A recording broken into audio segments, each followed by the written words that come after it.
Good morning, everybody, and ambassadors and friends, ladies and gentlemen.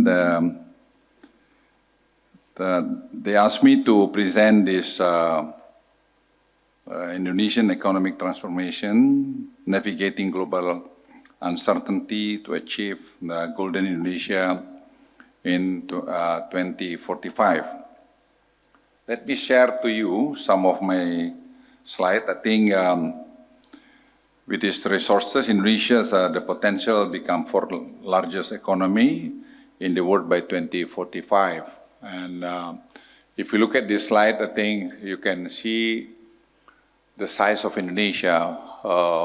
It consists of 70,000 islands something, and also our population 282 million, and by 2030 we're going to be 300 million population. And middle class, I think today is around 70 million and still growing very much. And we have the second longest coastline, and issue also like 62% people of Indonesia live in the coastal area, which is I think the poverty and also stunting quite a lot over there. But we have also 3,686 gigawatt of renewable energy, which is one of the very potential. That's part of my discussion yesterday, 3 days ago with many companies that went to invest in Indonesia. I said we can provide you with clean energy. And if you look at what happened globally today, we can see the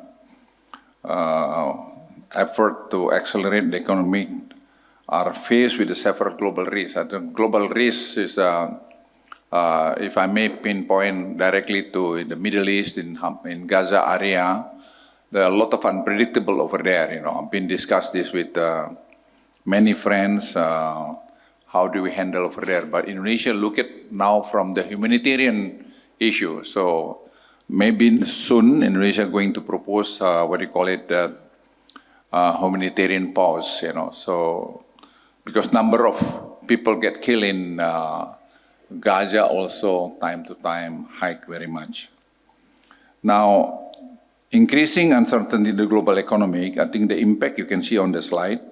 So that's also US dollar, world index and other from this slide. You can see the situation really not really very good. But again, our macroeconomy quite good in Indonesia. We are quite confident on that. My meeting last time with two prime minister in Singapore, and they also specifically mentioned that our macroeconomy looks very good. So it's making us very happy. But at the same time, we are also concerned about what happened in the Middle East because the cost of transportation going to be very volatile.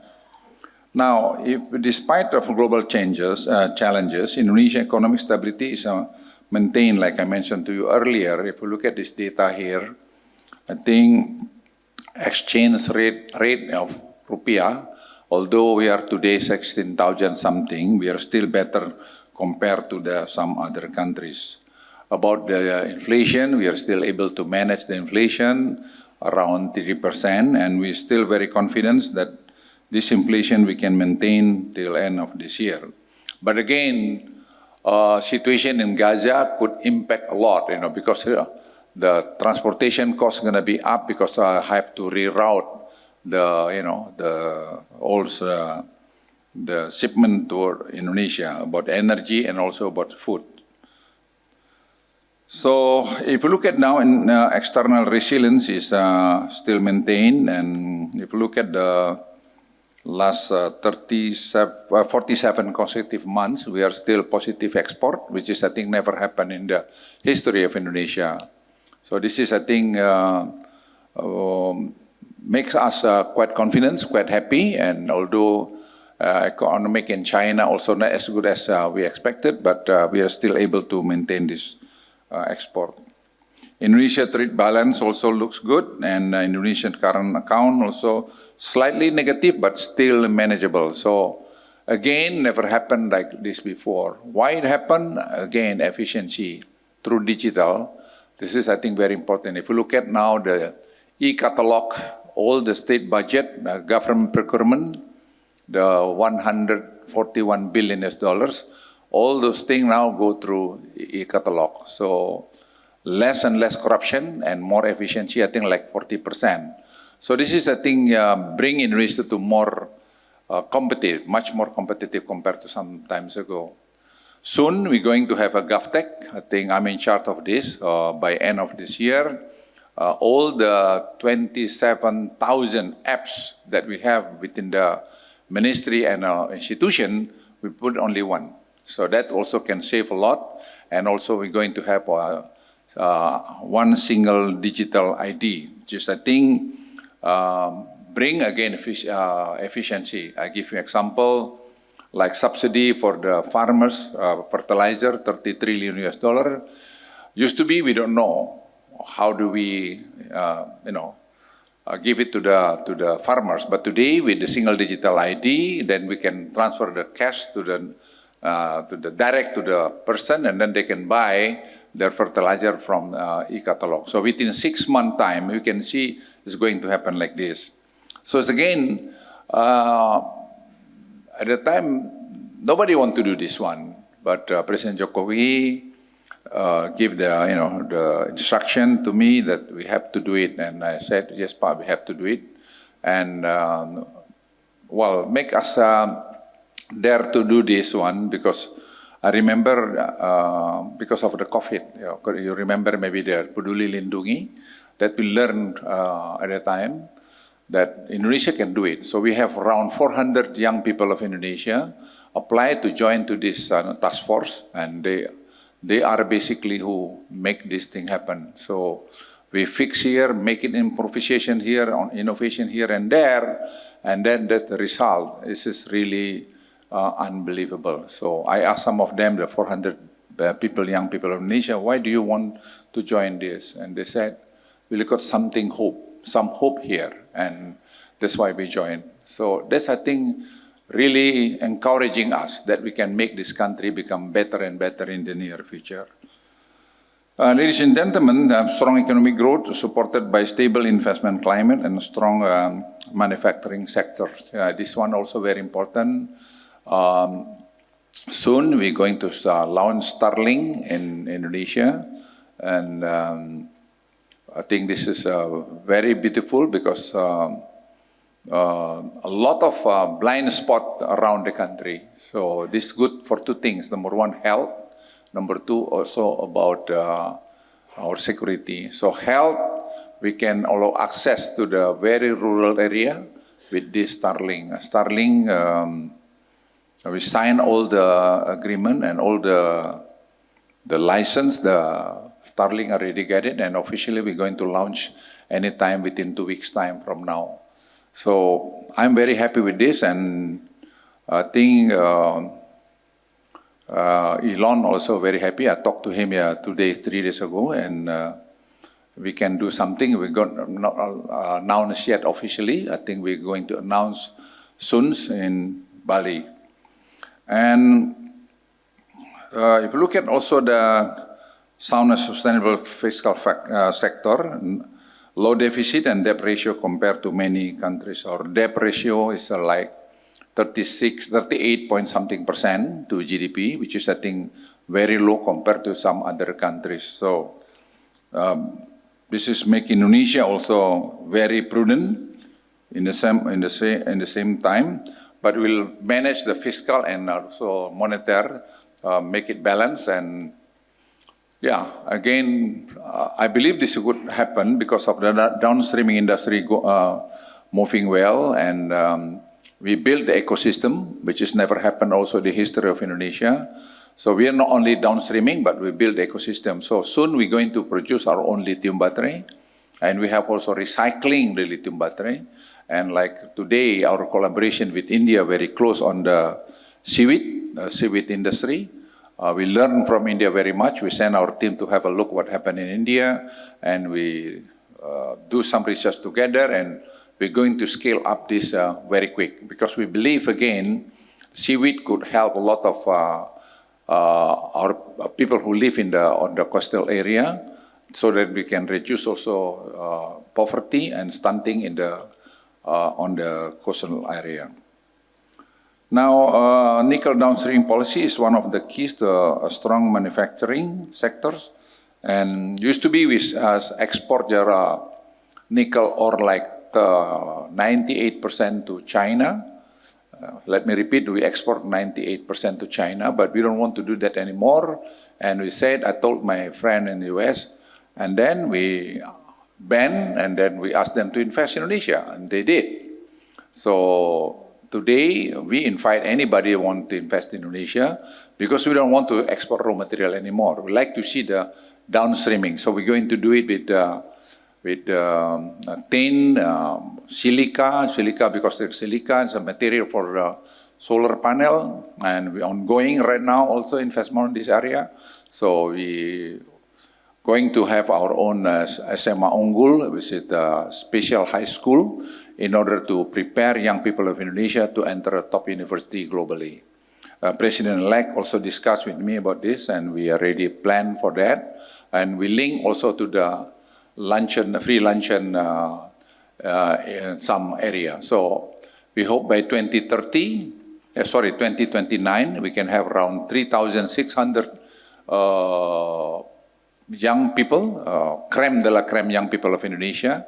They can go anywhere. They can, we prepare right now to go to the top university. I talked to the professor from India Institute of Technology, professors. Yes, sorry.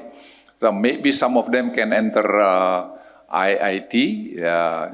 Not only MIT, but I think Indian Institute of Technology is also one of the best institute globally. So IIT help us very much right now to prepare our own downstreaming industry on seaweed. So people not aware very much that seaweed is a very strategic business. And I think we look at like $24 billion for investment for the seaweed, because this can be produced organic fertilizer, also the bioethanol, and also good for the environment. If you look at this one, this is, I think, ladies and gentlemen, the downstreaming nickel policy. I think we are moving to the ecosystem, to the system. So we are not only downstreaming one layer, we can go to several layers. So something like this, we can see the last one, the last part is battery recycle. The competitive ecosystem in the lithium battery and electric vehicle value, you see this one. We have already like BYD, there's a EV car, and under construction right now in the near Kertajati. So soon we'll see other EV car in Indonesia, because we're going to tackle also about the air quality in Indonesia. So we're going to issue soon policy like replacing the energy by using the ethanol, and also with low sulfur. Today is the 500 sulfur. We're going to down to maybe 50 sulfur. This is, I think, the target that we're going to aim. Within 1 year, we're going to be there.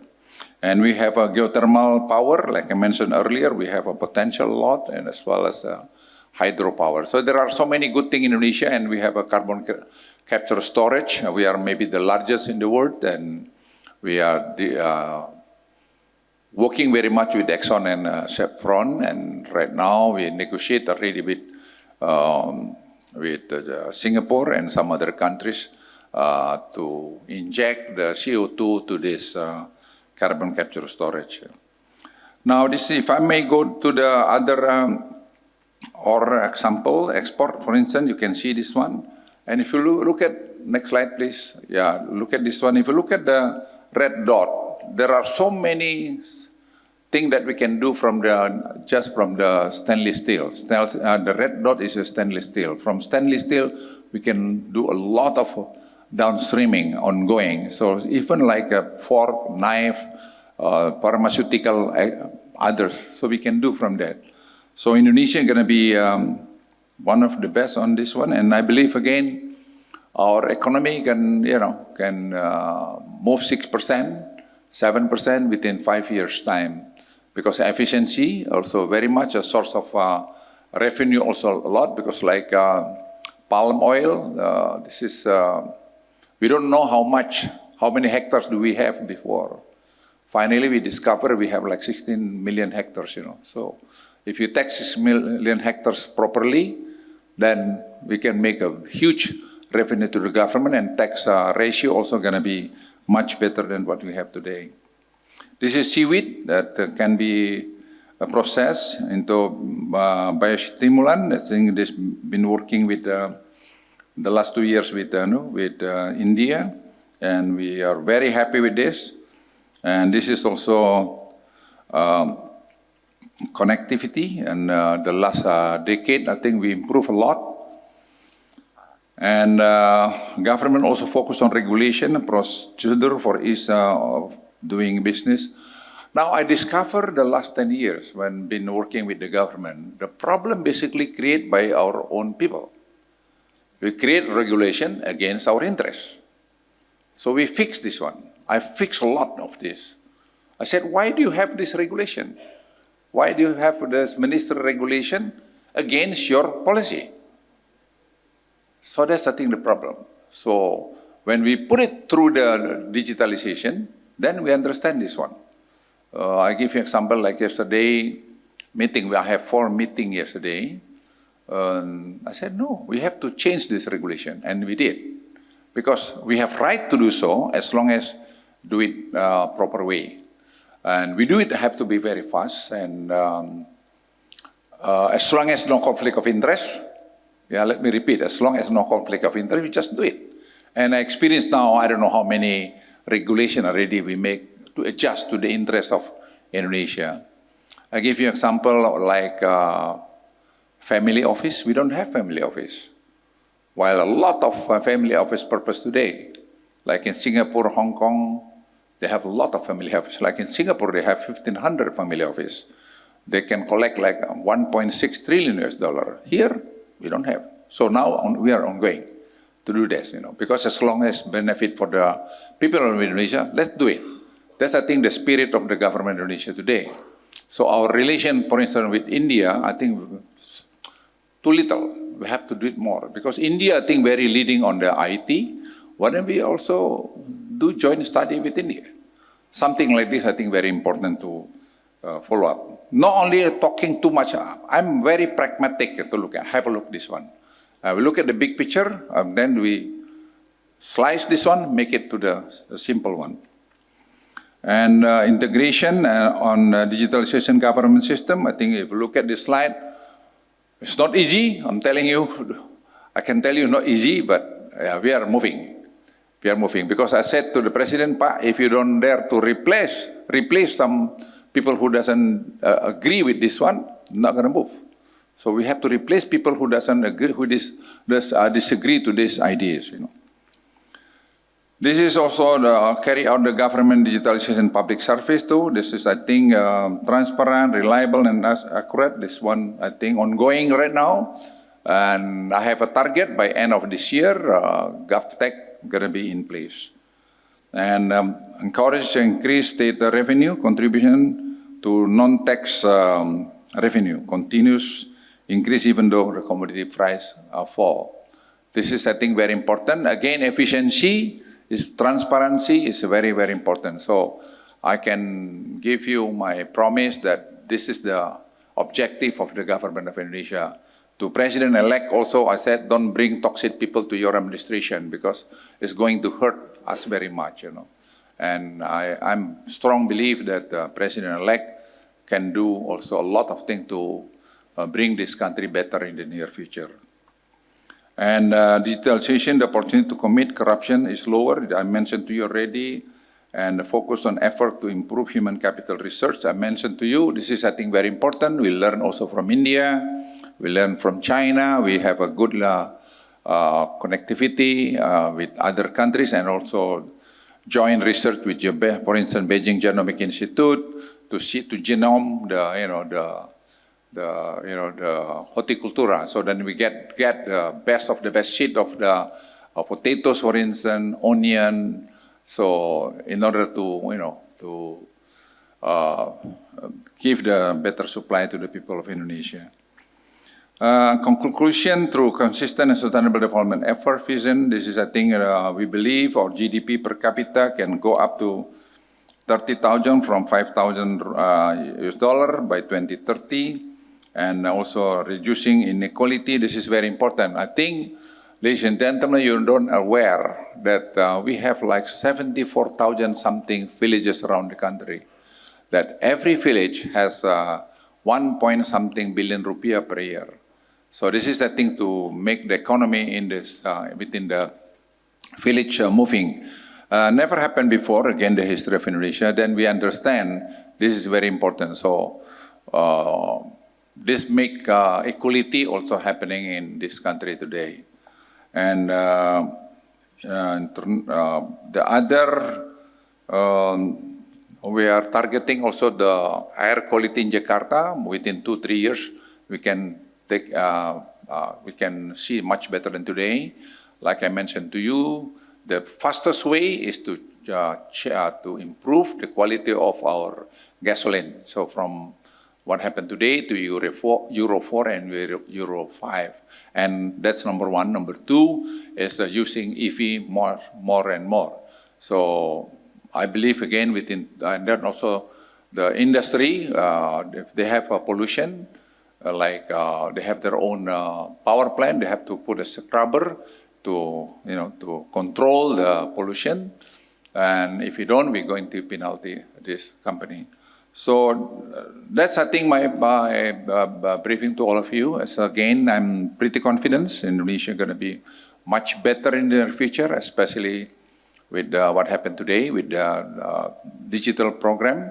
And again, with the incumbent, with the elect president also, I'm pretty confident. I know him more than 40 years, and I think his drive also very good, and don't hesitate about this. And Indonesia is going to be much better in the near future. And 2045 is going to be the fourth largest economy globally. Thank you very much.